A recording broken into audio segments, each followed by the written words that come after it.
Bismillahirrahmanirrahim. Assalamualaikum warahmatullahi wabarakatuh. Waalaikumsalam warahmatullahi wabarakatuh. Alhamdulillahirabbil alamin wassalatu wassalamu ala sayyidil mursalin wa imamil muttaqin nabiyina Muhammadin wa ala alihi wassahbihi wa man tabi'ahu bi ihsanin ila yaumiddin. Allahumma inna nas'aluka ilman nafi'a wa rizqan thayyiban wa amalan mutaqabbala. Rabbana zidna ilma warzuqna fahma waj'alna minas salihin. Amma ba'du. Baik, kita melanjutkan kajian tafsir surah At-Takwir. Kali ini kita membahas ayat ke-22 hingga ke-26. Kita baca bersama-sama. A'udzu billahi minasyaitonir rajim. Bismillahirrahmanirrahim. Bismillahirrahmanirrahim. Wa ma sahibukum bimajnun. Wa laqad ra'ahu bil ufuqil mubin. Wa ma huwa 'alal ghaibi bidanin. Wa ma huwa biqauli syaitanir rajim. Fa aina tadhhabun. Wawu pada kata wama sahibukum bimajnun itu adalah wawu ataf. Disambungkan kemana? Disambungkan pada jawab qasam yang berbunyi innahu laqaulu rasulin karim sebelumnya. Jadi ayat-ayat sebelumnya itu kan diawali sumpah-sumpah ya.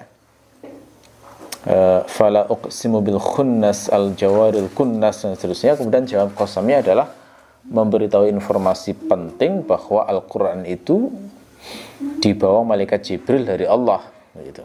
Lalu kemudian di ayat ini diatofkan dengan informasi Al-Quran itu dibawa malaikat Jibril itu ya. Dan informasi yang disampaikan di sini itu adalah tentang Nabi Muhammad ya. Sahibukum, sahib di situ adalah maksudnya Nabi Muhammad ya. Jadi bisa kita katakan ayat yang berbunyi wa ma sahibukum bimajnun itu adalah jawab qasam kedua. Jawab qasam kedua setelah innahu laqaulu rasulin karim. Konsep jawab qasam itu kan sudah kita bahas dalam banyak kesempatan sebelumnya. Jawab qasam itu konsepnya adalah informasi penting yang hendak disampaikan. Ya. Jadi kalau misalnya saya bilang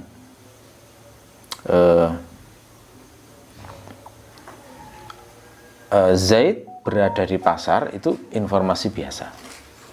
Tapi kalau saya katakan inna Zaidan fis-suq, sesungguhnya Zaid di pasar, maka berarti saya menekankan kebenaran informasi itu. Karena yang saya ajak ngomong itu ragu, benar enggak Zaid itu di pasar.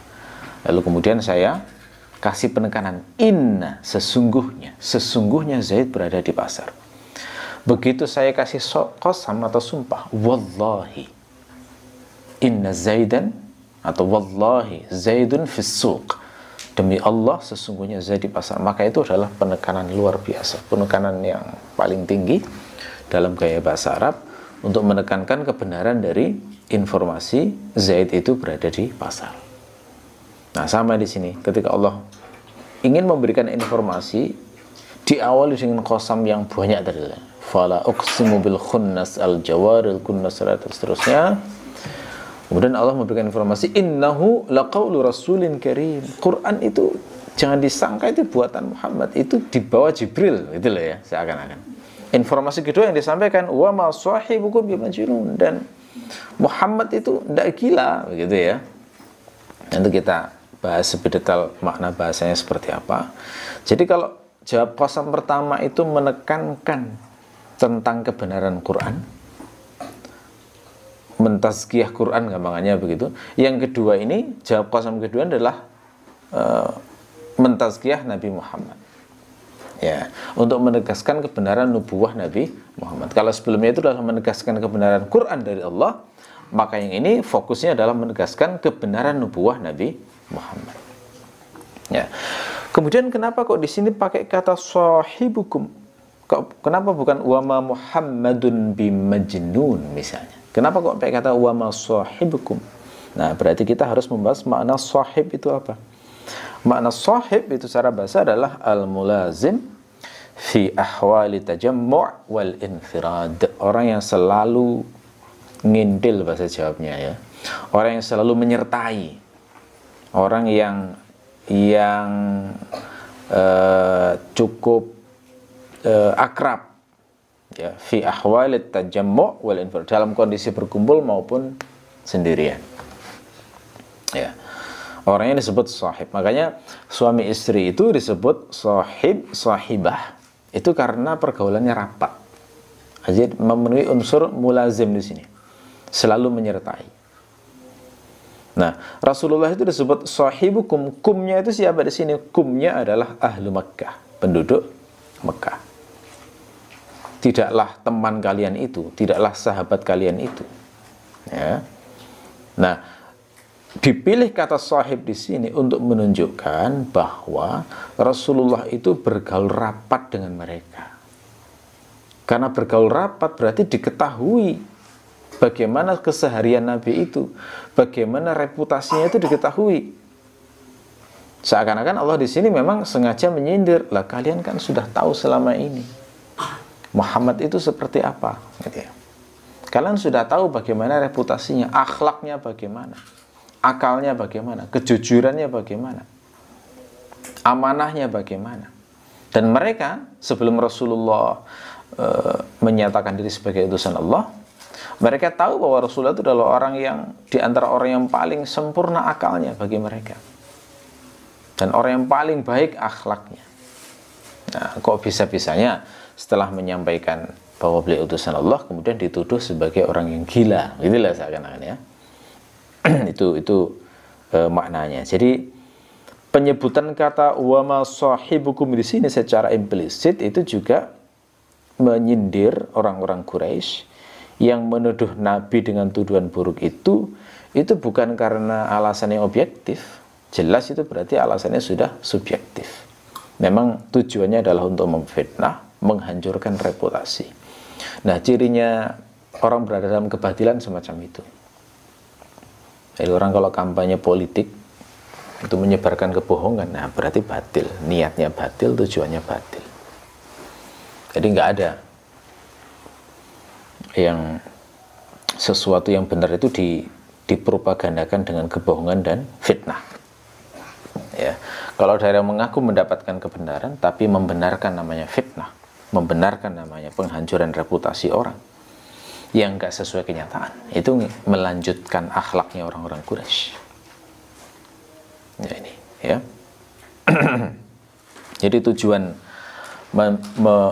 mencitra burukan Nabi itu memang hanya ingin membendung dakwahnya Nabi, walaupun mereka tahu itu nggak sesuai dengan kenyataan. Ya. Secara implisit pula, ini seakan-akan Allah mengajari kita kalau membantah sesuatu yang batil itu pakailah sesuatu yang mereka nggak bisa mengingkari. Nabi Muhammad itu kan nggak bisa diingkari, sahibnya mereka. Ya, dan di sini kalau kita membantah sesuatu dengan hal yang biasa diketahui oleh orang yang berada dalam kebatilan itu, ya mereka memang akan susah untuk membantahnya. Ya. Kata ba pada kata bimajnun, lafadz ba pada kata bimajnun itu adalah ba takkid. Jadi ma-nya itu ma nafiyah, tidaklah gitu ya. Nah, kalau ma nafiyah itu disambung dengan ba takkid itu berarti nafinya itu semakin kuat. Tidaklah teman kalian itu benar-benar majnun gitu ya. Jadi bukan orang yang majnun, bukan orang yang gila seperti kalian tuduhkan. Karena orang gila itu kan pikirannya was-was semuanya ya. Orang gila itu pikirannya was-was, tiba-tiba dibisiki, pergilah kamu ke sumber air X, duduklah di sana, kamu akan dapat wangsit. Nah, itu was-wasnya itu macam-macam itu. Kamu akan didatangi oleh malaikat, kamu akan sebagai orang istimewa, jadi merasa diri orang hebat akhirnya. Was-was. Ya, jadi kata-kata wa ma sahibukum bimajnun. Ini kalau kita ungkapkan dengan kalimat biasa, itu seakan-akan dikatakan, dan tidaklah Muhammad itu, wahai penduduk Mekah, itu orang yang gila. Ya.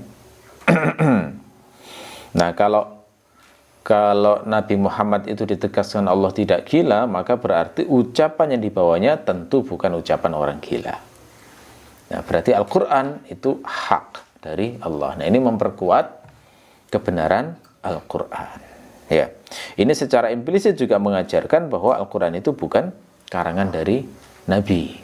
Karena ketika Rasulullah ditegaskan bukan orang gila, maka berarti beliau hanya mendapatkan dari Allah.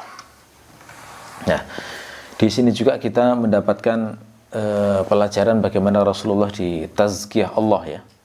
Itu luar biasa membahagiakan. Karena yang mentazkiyah langsung Allah. Jadi kalau Allah sendiri yang memuji Rasulullah, membela Rasulullah, luar biasa. Dan tidak semua itu hamba Allah itu mendapatkan kemuliaan semacam ini. Yang mendapatkan tazkiyah semacam ini memang umumnya Nabi dan Rasul. Apakah ada selain Nabi dan Rasul? Ada, tapi memang tidak banyak. Dan umumnya ada di zaman Nabi dan bertemu dengan Nabi. Di Quran itu diantara yang mendapatkan tazkiyah langsung dari Allah itu adalah Aisyah. Aisyah itu dituduh berbuat buruk, langsung dibersihkan oleh Allah namanya dengan Al-Quran. Sahabat lagi yang juga mendapatkan tazkiyah dari Allah itu adalah sahabat yang menjamu orang kelaparan, yang sampai turun ayat yang mengagumi bagaimana perbuatan mereka. Ya, Rasul memberitahu mereka, Rasul memberitahu sahabat ini, Allah kagum dengan apa yang kalian perbuat tadi malam. Itu karena tamunya itu dikasih makan, sementara dirinya sendiri kelaparan, mengutamakan tamunya yang lebih lapar daripada dirinya. Ya, termasuk juga sahabat-sahabat yang ikut dalam peristiwa perang Hamraul Asad, itu juga ada pujiannya dalam Al-Quran itu. Hamraul Asad itu perang lanjutan perang Uhud. Di perang Uhud itu kan orang Islam sempat kalah, ya. 70 orang syahid, banyak yang terluka, ada yang terluka 7 luka, 9 luka, macam-macam lah begitu. Lalu kemudian setelah kalah itu kaum muslimin pulang ke Madinah. Nah, begitu sampai di Madinah, sehari kemudian itu Rasul langsung memutuskan untuk mengejar orang-orang Quraisy.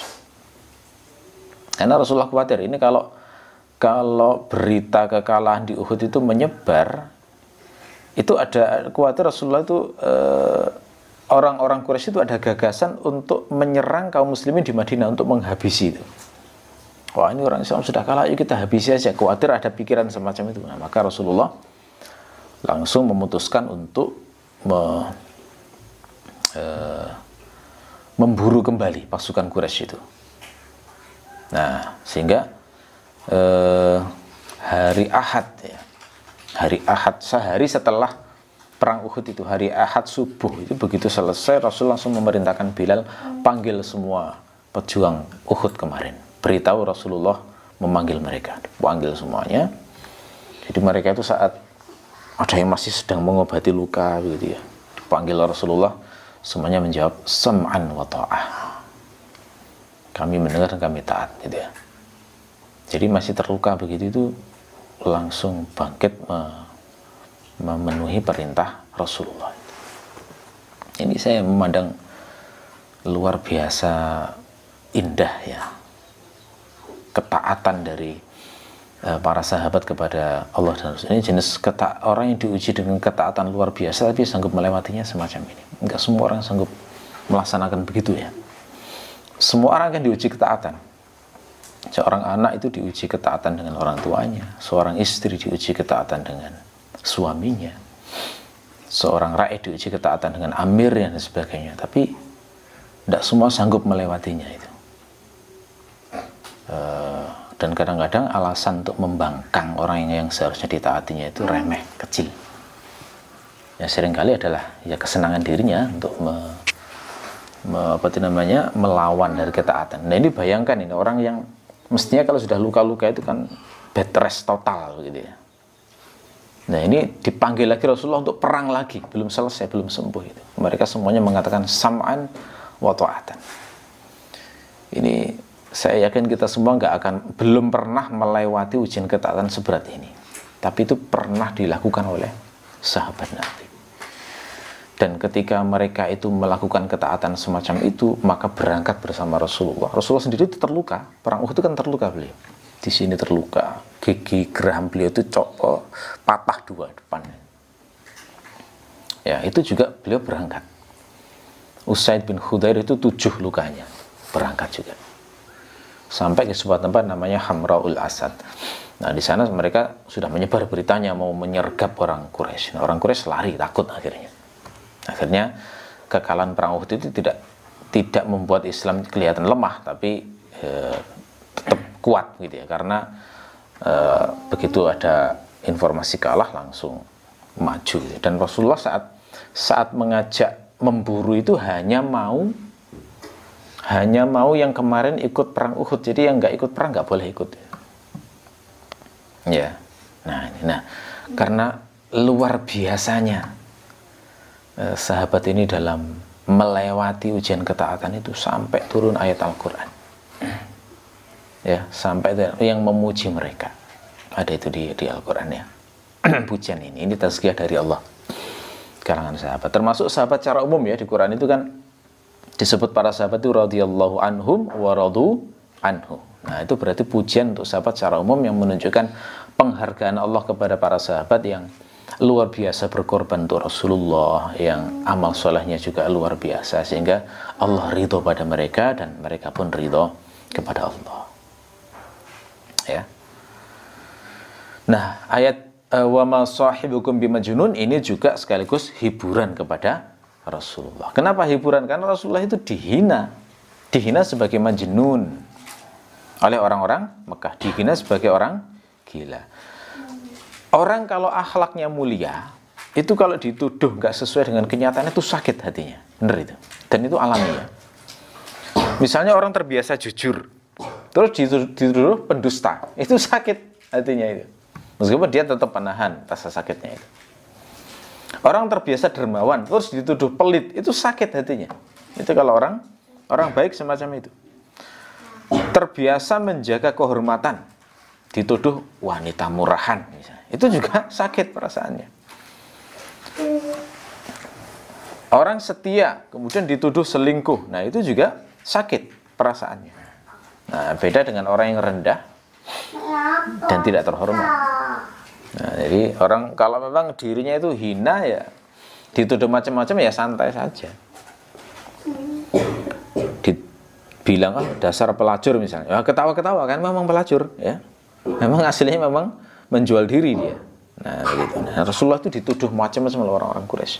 Di antaranya adalah dituduh sebagai majnun. Maka ketika Allah yang membela Rasulullah, wa ma sahibukum bimajnun, maka itu termasuk jenis tasliyah, jenis hiburan. Ya. Dan seakan-akan ngajari juga kepada kita. Allah itu seakan-akan ngajari juga pada kita, beginilah seharusnya kamu kalau mengetahui orang baik yang dituduh macam-macam dan kamu tahu nggak sesuai dengan kenyataan, maka belalah saudaramu itu. Ya, begitu. Karena orang baik itu bukan orang yang nggak punya musuh. Orang baik itu juga punya orang yang membencinya itu, padahal dia baik. Abu Hurairah itu kan sangat dibenci oleh Syiah, tuduh macam-macam itu. Maka bangkitlah sebagian ulama membela kehormatan Abu Hurairah. Abu Bakar dan Umar itu, sebagian Syiah itu menyebutnya sebagai sonama Quraisyin, berhalanya Quraisy. Maka sebagian ulama ngarang kitab untuk membela kehormatan Abu Bakar dan Umar. Termasuk Aisyah dibenci juga oleh sebagian Syiah. Nah, dibela oleh ulama. Syekh An-Nawawi juga ya, ada yang melecehkan kehormatan beliau, dibela oleh sebagian ulama. Al-Bukhari misalnya juga dijelek-jelekan sebagian ulama, dibela oleh ya, Imam Muslim. Imam Asy-Syafi'i, nah itu ada yang berusaha merendahkan, nah itu dibela juga oleh sebagian ahli ulama yang lainnya. Jadi sudah mentradisi ya di kalangan para ulama itu bahwa kalau ada orang yang diburukkan dan itu nggak sesuai kenyataan, pasti Allah akan membangkitkan hambanya untuk membela. Dan seharusnya memang itu akhlak kita. Ya tidak usah yang besar-besar lah, kita aja dalam kehidupan sehari-hari, dalam pergaulan sehari-hari kan namanya ujian menjelek-jelekan orang atau mendengar kayak gitu kan kadang-kadang muncul ya pada kita. Ya, oke. Nah, tuduhan pada Rasulullah itu kalau kita lihat di Al-Quran itu banyak ya, bukan hanya majnun tapi juga mu'allam diantaranya. Mu'allam dituduh diajari. Jadi Quran itu dituduh hasil ngaji ke orang lain namanya gitu. Di Quran juga Rasulullah itu dituduh iftara 'alallahi kadziban, berdusta atas nama Allah. Jadi dianggap itu hasil karangan Nabi Muhammad sendiri terus di atas namakan Allah ya. Nah, ini kebanyakan orientalis itu kayak begini. Orientalis termasuk sini-sini ya kebanyakan. Nggak pernah percaya Nabi Muhammad itu utusan Allah, tapi menganggap Nabi Muhammad itu orang jenius saja. Orang jenius yang mengarang satu konsep untuk membuat revolusi di Arab, memimpin orang Arab ya, sehingga mengubah masyarakat. Ini secara nggak langsung meskipun nggak ngomong itu menuduh Nabi Muhammad iftara 'alallahi kadziban, berdusta atas nama Allah. Ya, jadi kondisi Rasulullah dapat wahyu itu mereka menuduhnya itu penyakit sawan aja, nah kayak begitu. Dari dulu ada, cuma sekarang kalau di bahasa orientalis dengan bahasa yang katanya ilmiah, orang nggak lekas melihat itu. Ya, kalau banyak tulisan-tulisan orientalis yang halus-halus tapi keji itu banyak banget. Rasulullah juga dituduh sebagai sahir, ya, sahirun aw majnun, itu ada di Quran juga, tukang sihir. Rasulullah juga dituduh sebagai syair, penyair, karena memang indah ya bahasa Quran itu, jadi dikira Rasulullah bersyair. Padahal Rasulullah itu seumur hidup pun tidak pernah mengarang satu bait syair pun. Sehingga pada saat Rasulullah itu pernah suatu saat itu mengutip syair seorang penyair, itu keliru. Maksudnya keliru itu syair itu kan ada ininya ya, ada wazannya, ada baharnya, ada qafiyahnya begitu. Nah, Rasulullah itu mengutip berdasarkan ingatan beliau secara makna. Nah, Abu Bakar itu tahu kalau itu keliru, karena Abu Bakar hafal banget syairnya itu. Maka justru dengan itu kemudian Abu Bakar bersaksi, asyhadu, aku bersaksi bahwa engkau memang bukan seorang penyair. Karena kalau penyair ya teliti banget soal sastra itu. Rasulullah tidak pernah mengutip seorang penyair tapi keliru. Dan keliru itu justru malah menunjukkan kemuliaan Nabi Muhammad, ya. Rasul juga dituduh sebagai kahin. Kahin itu dukun ya terjemahannya. Ini harus agak hati-hati ya, karena saya baru tahu ada satu dialek bahasa Jawa yang memakai istilah dukun untuk kiai loh, ada ternyata.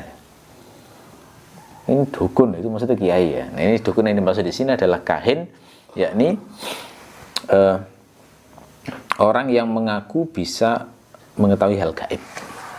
Jadi memberitahukan, zaman dulu itu disebut kahin kalau bisa memberitahu hal yang gaib, informasi yang akan terjadi, meramalkan ya akan datang gitu ya. Termasuk juga sejenis dengan kahin adalah orang yang kalau ditanya barang hilang di mana lokasinya dia bisa menjelaskan. Nah, itu definisi kahin ya. Oke. Nah, sampai sini juga ada satu titik yang juga perlu kita perhatikan. Di lafadz wa ma sahibukum bimajnun, ini oleh mufassir Mu'tazilah seperti Az-Zamakhsyari itu dijadikan dasar untuk membahas topik yang dibahas oleh Mu'tazilah, yakni mana yang lebih afdol antara nabi ataukah malaikat. Nah, dalam keyakinan paham Mu'tazilah, malaikat itu lebih utama daripada nabi, sehingga berdasarkan ayat ini itu dipahami bahwa malaikat Jibril itu lebih utama daripada Nabi Muhammad. Nah, ini dibantah Ibnu Asyur, itu nggak layak itu memasukkan pikiran-pikiran Mu'tazilah dalam tafsir semacam ini, karena ayat ini konteksnya adalah memuji Rasulullah membantah Rasulullah yang dituduh macam-macam oleh orang Quraisy. Jadi nggak ada urusannya dengan hal semacam itu, dan sama sekali tidak berbicara tentang soal tafdil ya. Gitu. Kita lanjutkan. Walaqad ra'ahu bil ufuqil mubin. Nah, ayat walaqad ra'ahu bil ufuqil mubin ini perkiraannya ada sumpah yang dibuang ya. Jadi seakan-akan di sana ada lafadz wa tallahi laqad ra'ahu bil ufuqil mubin. Demi Allah sungguh dia telah melihatnya di ufuk yang jelas, gitu ya. Jadi itu fungsi laqad yang ada lamnya itu berarti selalu ada perkiraan sumpah yang mahdzuf, yang dibuang. Ra'a itu fa'ilnya siapa? Dhamir rafa'nya siapa? Fa'il dari kata ra'a adalah Rasulullah. Dhamir hu yang mansub di situ itu kembali kepada Jibril. Jadi yang dimaksud adalah beliau, yakni Nabi Muhammad itu ra'ahu, melihat Jibril. Nah, makanya sungguh Muhammad itu telah melihat Jibril. Di mana? Bil ufuqil mubin. Baknya itu bak dzarfiyah, terjemahnya di ya. Jangan terjemahkan dengan bak dzarfiyah, itu terjemahnya di. Sungguh Nabi Muhammad itu telah melihat Jibril di al-ufuq al-mubin. Apa makna ufuk? Ufuk itu dalam bahasa Arab maknanya adalah angkasa yang terlihat mata seperti kubah setengah bola di langit. Nah, itu dinamakan ufuk. Nah, jadi maksudnya Rasulullah itu melihat Jibril di antara langit dan bumi. Ya, makanya begitu. Lalu kenapa ada kata bayyin? Mengapa ada kata mubin? Mubin itu maknanya bayyin atau wadih, jelas maknanya. Di ufuk yang jelas. Nah, ufuk yang jelas itu adalah bagian atas dari ufuk timur sini. Arah timur ya. Ini arah terbit matahari. Itu bagian ufuk yang paling terang. Karena di sana tempat terbitnya matahari. Nah, sehingga kata mubin itu adalah qarinah yang dimaksud ufuk sebelah timur, yang hanya mungkin saat matahari terbit. Ada riwayat bahwa Sufyan menegaskan memang arah timur ini maksud dengan bil ufuqil mubin itu. Dan ada riwayat juga bahwa Rasulullah melihat malaikat Jibril itu di Mekah dari arah gunung yang bernama Ajyad. Jadi arah gunung Ajyad sebelah timur. Ya. Pertanyaannya, mengapa kok perlu ada kata bayyin pada kata al-ufuq itu? Nah, itu kaitannya dengan ayat sebelumnya yang membela Rasulullah bahwa Rasulullah itu bukan orang gila. Bagaimana penjelasannya? Jadi kata bayyin itu untuk menunjukkan bahwa penglihatan Nabi itu jelas banget. Saat melihat malaikat Jibril itu sangat jelas, bukan samar atau khayalan. Nggak kayak hantu itu ya. Orang yang ngaku melihat hantu semuanya kan nggak ada yang bil ufuqil mubin, nggak ada. Samar-samar itu, kayaknya pocong deh, kayaknya. Kan gitu tuh. Padahal bisa jadi itu hanya jemuran saja. Kayaknya gendruwo, kayaknya orang pakai pakaian putih-putih. Pakaian putih-putih apa hebatnya ya? Biasa saja. Semua persaksian hantu yang pernah saya dengar itu semuanya adalah penglihatan yang samar-samar. Dan memang nggak ada realitanya ya. Hantu itu khayalan manusia, mitos itu, nggak ada realitanya. Makanya orang cerita-cerita melihat hantu itu ya itu hanya ngikuti ini aja lah ya, terpengaruh oleh cerita-cerita horor gitu loh ya. Cerita hotel berhantu, cerita sungai berhantu, cerita rumah berhantu. Nah, itu kalau seorang muslim tidak layak lah ya memiliki hal-hal semacam itu. Jadi itu semua adalah khayalan mitos yang tidak layak kita itu takut kepadanya. Jadi ini penglihatan yang jelas. Nah, ini untuk membedakan antara orang gila dengan orang waras. Karena kalau orang gila itu yang dilihat kan cuma khayalan. Dan khayalan orang gila itu semuanya di bumi sifatnya. Ya, orang schizofrenia ketika merasa melihat teman ABC gitu ya, itu di bumi mestinya. Nggak ada orang schizofrenia yang melihat temannya itu di langit, itu nggak ada. Ya, Ini kalau keterangan Ibnu Asyir seperti itu ya. Nah, kita perlu cross check ke ahli ilmu jiwa nantinya. Ya. Jadi melihat Jibril dengan jelas, nah, tanpa samar, karena melihatnya bil ufuqil mubin. Ya. Kemudian mungkin jadi pertanyaan sampai sini, bukankah Rasulullah itu melihat Jibril berkali-kali dalam sejarah itu? Kenapa kok di sini disebutkan secara spesifik walaqad ra'ahu bil ufuqil mubin? Kenapa? Nah, jawabannya adalah betul, Rasulullah melihat Jibril berkali-kali, tetapi melihat Jibril dalam bentuk yang asli ya hanya di momen ini. Nah, jadi maksudnya melihat di sini adalah melihat Jibril dalam bentuk yang asli saat Allah menciptakan Jibril. Yang kalau dalam keterangan Asy-Syaukani itu saat dilihat itu sayapnya malaikat Jibril itu 600 buah. Ya, 600 buah. Kalau dalam khayalan orang barat sayapnya cuma 2 kayak burung gitu ya. Nah, ini kalau di keterangan Asy-Syaukani 600 buah. Saat ada saat peristiwa pertama kali Rasulullah mendapatkan wahyu, kemudian Rasulullah dipanggil ya Muhammad, itu yang dilihat Jibril dengan bentuk yang asli itu besar sekali, duduk di atas kursi memenuhi langit dan bumi, memenuhi antara langit dan bumi ya, riwayatnya semacam itu ya. Nah, kemudian jadi pertanyaan juga, mengapa Allah sampai menyebut Rasulullah melihat Jibril di sini, menegaskan begitu ya? Karena orang-orang Quraisy itu saat mendengar Nabi bertemu Jibril di Gua Hira, orang-orang Quraisy itu mengejek Nabi, yang kamu lihat itu hanya jin saja, setan saja, gitu ya. Nah, kemudian Allah membantahnya bahwa yang dilihat bukan jin, tapi yang dilihat adalah malaikat Jibril. Wa ma huwa 'alal ghaibi bidhanin, manya manafiyah, dan tidaklah huwa di situ adalah Nabi Muhammad, 'alal ghaibi, alanya bermakna bi, 'alal ghaib. Makna ghaib apa? Ghaib adalah sesuatu yang tidak terlihat oleh mata atau tidak diketahui orang. Ya, ada sesuatu yang mata kita tertutup untuk melihatnya, itu dinamakan ghaib. Atau kita memang tidak mengetahuinya, itu juga disebut ghaib. Nah, ini maksud ghaib di sini adalah semua ilmu yang hanya diketahui Allah dan tidak ditunjukkan kecuali kepada sebagian nabinya. Nah, ilmu semacam ini adalah ilmu wahyu yang diberikan kepada sebagian nabinya, dan semua berita dari langit.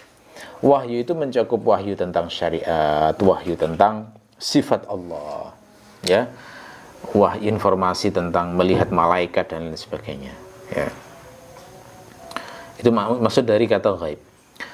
Ba pada kata bidhanin itu adalah ba takkid seperti bimajnun tadi ya. Adapun dhanin itu secara qiraat bisa dibaca dengan 2 cara. Bisa dibaca dengan dad seperti yang tertulis dalam mushaf, bisa juga dibaca dengan dha, dan itu semuanya mutawatir. Wa ma huwa 'alal ghaibi bidhanin boleh, wa ma huwa 'alal ghaibi bidhanin juga benar. Dua-duanya mutawatir ya. Tidak boleh mencela membaca dengan dha, karena riwayatnya mutawatir, dan itu banyak ya imam-imam yang membaca dengan bacaan tersebut. Nah, ini maknanya kalau dua-duanya mutawatir berarti memang Allah menghendaki kedua makna ini ya. Antara dhanin dengan dhanin itu berarti maknanya dua-duanya dikehendaki. Nah, sekarang kita bahas makna dhanin. Apa makna dhanin? Dhanin itu maknanya adalah bakhil, pelit. Jadi kalau dimaknai bakhil berarti makna wa ma huwa 'alal ghaibi bidhanin, berarti maknanya Rasulullah Nabi Muhammad itu tidak pernah bakhil untuk berbagi informasi gaib. Ya, gampangnya begitu ya. Nah, ini maknanya apa? Maknanya beliau itu kalau menginformasikan wahyu itu full, diberikan semuanya. Tidak ada yang disimpan, tidak ada yang dikurang-kurangi. Ya. Nah, apa pentingnya kalau Rasulullah itu ditegaskan tidak dhanin dengan ghaib itu? Pentingnya adalah untuk membedakan antara nabi dan utusan Allah, ya, membedakan antara nabi dengan para dukun. Karena dukun itu kalau ngasih informasi kan ada maharnya, ya, ada hadiahnya, ada bayarannya, yang disebut dengan hulwan. Istilahnya hulwanul kahin, itu bayarannya dukun itu. Si dukun ini nggak mau ngasih informasi kalau nggak dibayar. Di barat ada istilah fortune teller, yang pakai bola itu ya. Nah, itu sebelum ngasih tahu bayar dulu, gitu ya. Itu dukun semacam itu. Nah, kalau Rasulullah itu tidak, jadi sama sekali tidak minta kompensasi saat menyampaikan wahyu. Padahal wahyu itu informasi yang sangat eksklusif, yang sangat besar, tapi diberikan secara gratis oleh Rasulullah. Jadi ayat wa ma huwa 'alal ghaibi bidhanin itu semakna dengan ayat qul ma as'alukum 'alaihi min ajrin. Katakan aku tidak meminta upah apapun untuk mengajarkan Al-Quran, gitu ya. Nah, ini menjadi pelajaran bagi para dai, para pendakwah yang melanjutkan dakwah Rasulullah. Memang semestinya meniru sifat akhlak mulia ini, yakni tidak pelit berbagi ilmu din. Jangan sampai hanya mau ngajar jika ada bayarannya. Nah, meskipun mengakati dalam mazhab Syafi'i itu kan boleh, tapi ini beda ya, pembahasan tentang akad itu memang boleh, tapi tidak bermakna boleh menyembunyikan ilmu, tidak. Jadi karena Rasulullah ini ngajar, Rasulullah itu disampaikan dhanin. Wa ma huwa 'alal ghaibi bidhanin, maknanya beliau itu los banget menyampaikan wahyu itu, sama sekali tidak mengharap balasan duniawi. Ya. Itu kalau diterjemahkan dhanin. Kalau dibaca dhanin. Kalau dibaca dhanin, maka maknanya adalah muttaham, orang yang tertuduh atau dicurigai. Dari kata dhanna. Dhanna, madhnun, dhanin, itu maknanya orang yang diduga. Maksudnya diduga dengan keburukan, dicurigai. Jadi wa ma huwa 'alal ghaibi bidhanin, maknanya Nabi Muhammad itu bukan orang yang layak untuk dituduh. Dituduh apa? Dituduh menyembunyikan wahyu, dituduh orang yang berdusta terkait dengan kabar gaib, mengaku-ngaku mendapatkan dari Allah padahal tidak, gitu ya. Jadi seakan-akan Allah itu ingin menegaskan bahwa Nabi Muhammad itu jujur. Ini langsung pujian dari Allah berarti, jujur orangnya, tidak usah khawatir tidak amanah, semua yang dari Allah pasti diajarkan oleh Rasulullah, ya. Nah, kadang memang orang yang mendapatkan ilmu dari wahyu ini diuji dengan ketidakjujuran, ya. Terutama sekali ketidakjujuran itu kalau bertentangan dengan hawa nafsunya, itu kadang-kadang ilmunya disembunyikan.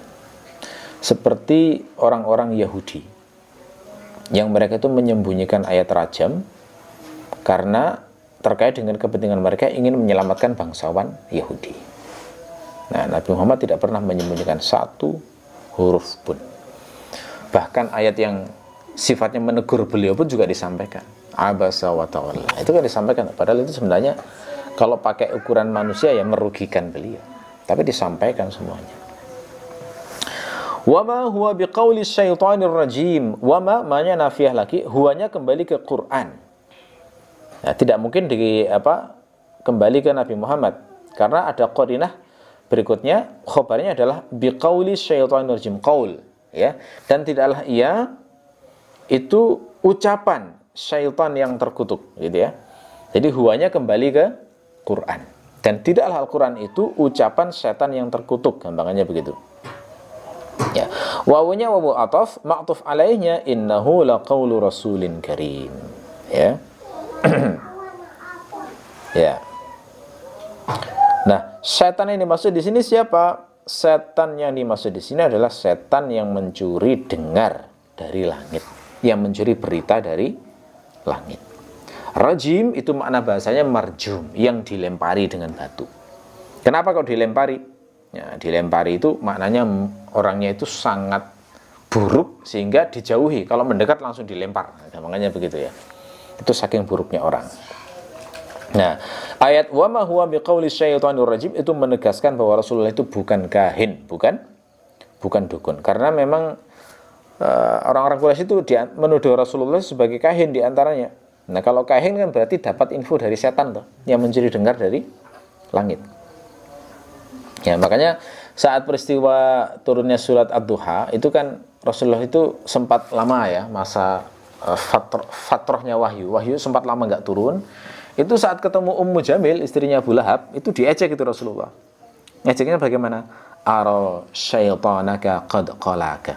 Aku melihat setanmu itu telah membencimu.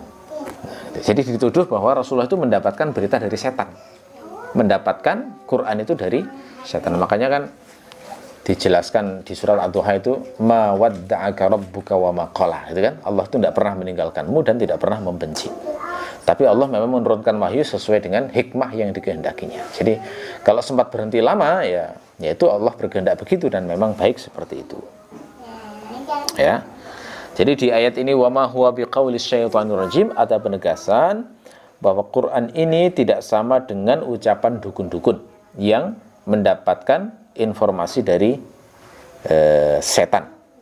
Ya, Al-Quran itu 100% benar karena bersih jalurnya, ya, diterima oleh hamba Allah yang suci, yang anti dusta dan sangat amanah. Nah, kalau dukun enggak, karena dukun itu karena mendapatkan informasi dari setan yang mencuri dengar dari langit, maka tercampur antara hak dengan yang batil. Jadi kalau mereka meramalkan kejadian yang akan datang lalu ternyata salah, itu dukun-dukun pasti sudah menyiapkan alasan untuk ngeles itu. Pasti itu. Ya. Oke, salah satu kisah, salah satu gambaran bagaimana pencurian berita dari langit itu, saya melihat yang bagus diantaranya ada di Sirah Ibnu Hisham ya. Di Sirah Ibnu Hisham itu ada kisah menarik begini. Suatu saat Rasulullah itu bersama sahabat melihat ada bintang jatuh. Lalu Rasulullah bertanya, "Madza kuntum taquluna fi hadzal najmi alladhi yurma biha?" Apa yang kalian katakan? Maksudnya di masa jahiliyah dulu, kalau melihat ada bintang jatuh kayak begini itu apa yang kalian katakan? Maka para sahabat menjawab, "Ya Nabi Allah, kunna naqulu hina ra'aynaha yurma biha mata malikun mulika mulkun wulida mauludun mata mauludun." Wahai Rasul, wahai Nabi Allah, kami dulu di masa jahiliyah kalau melihat ada bintang jatuh maka kami akan mengatakan, wah ini ada raja yang mati dan ada raja baru yang dilantik, atau wah ini ada anak yang baru lahir, ya, atau ada anak yang mati, gitu ya. Itu keyakinan Arab jahiliyah kalau ada bintang jatuh. Terus Rasulullah mengoreksi, laisa dzalika kadzalik, tidak seperti itu. Nah, terus yang benar bagaimana? Nabi kemudian mengajarkan, tapi yang benar begini, Allah itu jika memutuskan suatu keputusan di langit di sana, di langit sana, maka malaikat pembawa arsy akan mendengarnya. Begitu. Jadi yang mendengar pertama kali keputusan Allah itu adalah malaikat pemikul arsy Allah itu. Begitu malaikat pemikul arsy ini mendengar keputusan Allah itu, maka mereka bertasbih. Ketika malaikat pemikul arsy ini bertasbih, maka didengar malaikat yang berada di langit ketujuh. Dan ketika mereka mendengar itu, mereka pun bertasbih juga. Bertasbih karena ngikuti tasbihnya malaikat pemikul arsy. Ketika malaikat yang berada di langit ketujuh bertasbih, didengar malaikat yang berada di langit keenam. Maka mereka ikut bertasbih juga karena mengikuti tasbihnya malaikat di langit ketujuh. Terus begitu langit kelima, keempat, ketiga, kedua, kesatu, semuanya akhirnya bertasbih. Lalu kemudian malaikat di langit kesatu bertanya satu sama lain, ini tasbih karena apa? Lalu mereka menjawab, saling menjawab, ya kami tidak tahu, kami hanya bertasbih karena mendengar malaikat di atas kami bertasbih. Nah, akhirnya kemudian bertanya kepada malaikat yang ada di langit kedua, mengapa kalian bertasbih? Malaikat di langit kedua menjawab, kami tidak tahu, kami bertasbih karena mendengar malaikat di langit ketiga bertasbih.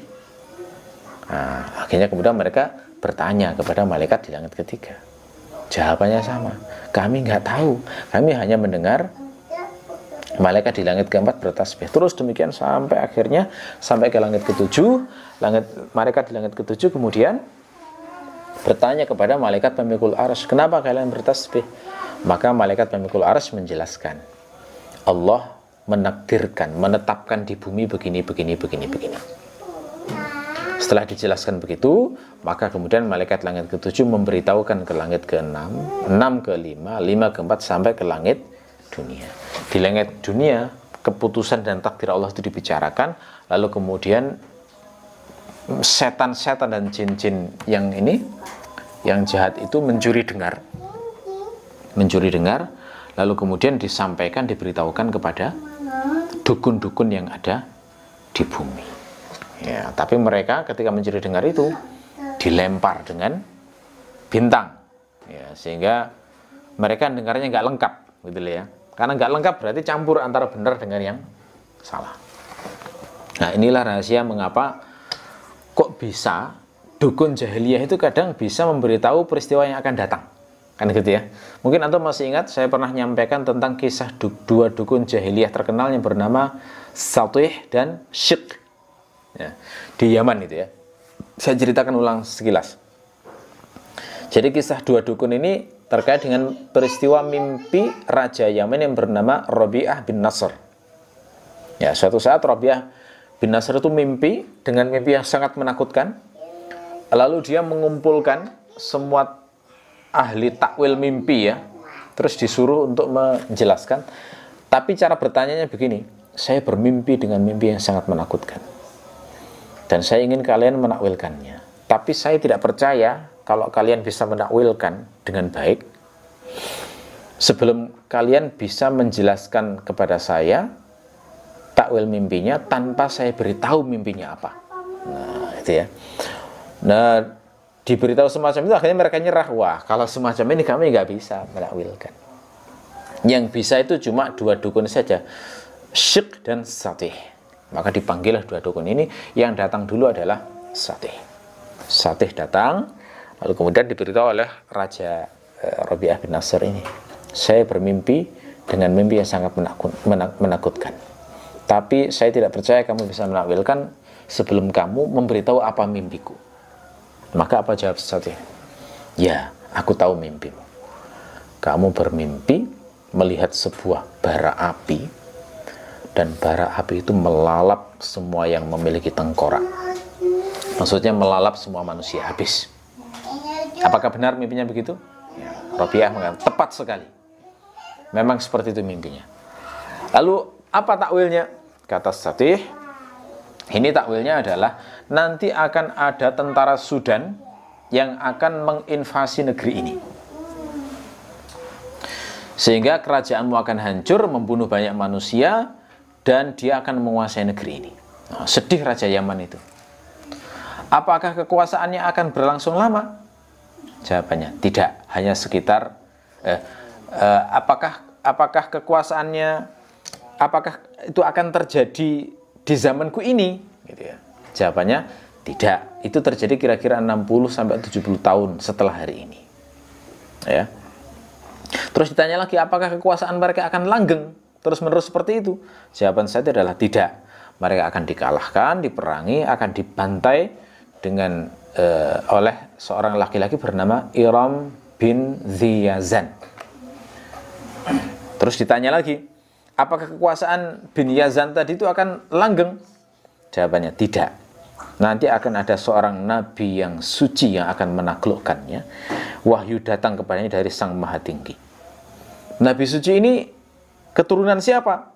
Katanya, dia adalah keturunan Ghalib bin Fihr bin Malik bin An-Nadhr. Gitu ya. Kekuasaan akan berlangsung sampai akhir masa. Raja bertanya, apakah masa ada akhirnya? Ya, masa ada akhirnya, hari di mana semua orang akan dikumpulkan dari awal yang paling akhir. Orang baik akan bahagia dan orang jelek akan sengsara. Ini kalau kita dengar takwilnya kan luar biasa ya. Takwilnya kan cocok ya, sesuai dengan kenyataan sejarah. Tapi ada kelirunya. Kelirunya di mana? Dia bilang yang menaklukkan itu Iram bin Ziyazan. Fakta sejarah menunjukkan yang menaklukkan namanya Saif bin Ziyazan.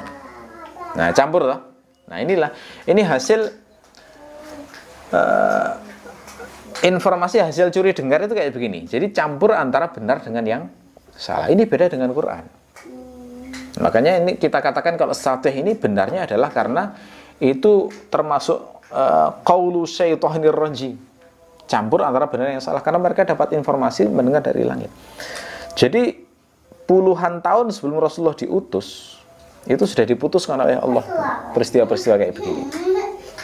Dan itu diketahui oleh dukun-dukun yang memang kerjasama dengan setan-setan itu, gitu ya. Oke, jadi ditegaskan di sini wa ma huwa biqauli syaitonir rajim, bukan jenis ini. Hambaku bernama Muhammad ini bukan dukun yang dapat ilmu dari setan, tapi dari wahyu, bukan ucapan dari setan. Fa aina tazhabun? Fa aina tazhabun itu dalam ilmu balaghah disebut i'tirad, yakni kalimat sisipan. Jadi aslinya kalimatnya wa ma huwa biqauli syaitonir rajim in huwa illa dzikrul lil alamin. Tapi kemudian disisipi fa aina tazhabun. Fa-nya adalah fa tafri' atau tarattub. Maknanya sebagai konsekuensi bahwa Quran itu memang dari Allah. Kalau kalian sudah tahu semacam ini, terus mau kemana lagi kalian? Aina tazhabun. Ini perkilaannya ila aina tazhabun. Ini kalau dalam bahasa Arab untuk mengungkapkan bahwa orang yang diajak bicara itu terjatuh dalam kesalahan dan kesesatan. Mau kemana lagi kamu? Seakan-akan ada orang yang mau tanya, saya ini mau ngelewati jurang itu. Terus diberitahu, oh iya kalau mau lewat sini ada jembatan yang bagus di sini. Terus dia membantah, ah enggak, kamu bohong, itu hanya fata morgana itu. Membantah orang yang memberitahu baik-baik. Terus dia mau pergi ke tempat yang lain. Kemudian ditanya, fa'aina tazhab, mau kemana lagi? Kalau kamu nggak lewat ini, kamu pasti akan masuk jurang. Gampangnya begitu ya. Nah, Quran itu sudah dijelaskan dari Allah dengan sekian banyak bukti. Nabi Muhammad sudah diketahui mereka bahwa beliau bukan orang gila, bukan penyihir, bukan. Dan mereka tahu bukti-buktinya memang nggak menunjukkan ciri-ciri dukun penyihir, nggak ada. Ciri-ciri orang gila juga nggak ada. Terus, fa'aina tazhabun, mau menempuh jalan mana lagi? Seakan-akan begitu. Jalan kesesatan apa lagi yang mau kalian tempuh? Jalan yang jelas sudah dijelaskan. Jadi fa'in tazhabun ini mengandung unsur taubih, dampratan, celaan, sekaligus ta'jiz, untuk melemahkan. Ya, melemahkan jadi sekaligus menantang. Ini loh Quran, kebenaran Quran seperti ini, kebenaran nubuwah Rasulullah juga seperti ini. Makanya kalau kebenaran Islam itu siap untuk diuji asalkan objektif orangnya. Kalau ngototan dan sombong ya nggak akan pernah ketemu itu kebenaran itu ya. Oke. Baik. Saya kira itu saja yang bisa kita kaji untuk hari ini. Nanti kita cukup ya, mudah-mudahan bermanfaat. Kita akhiri. Subhanakallahumma wa bihamdika asyhadu an la ilaha illa anta astaghfiruka wa atubu ilaik. Assalamualaikum warahmatullahi wabarakatuh.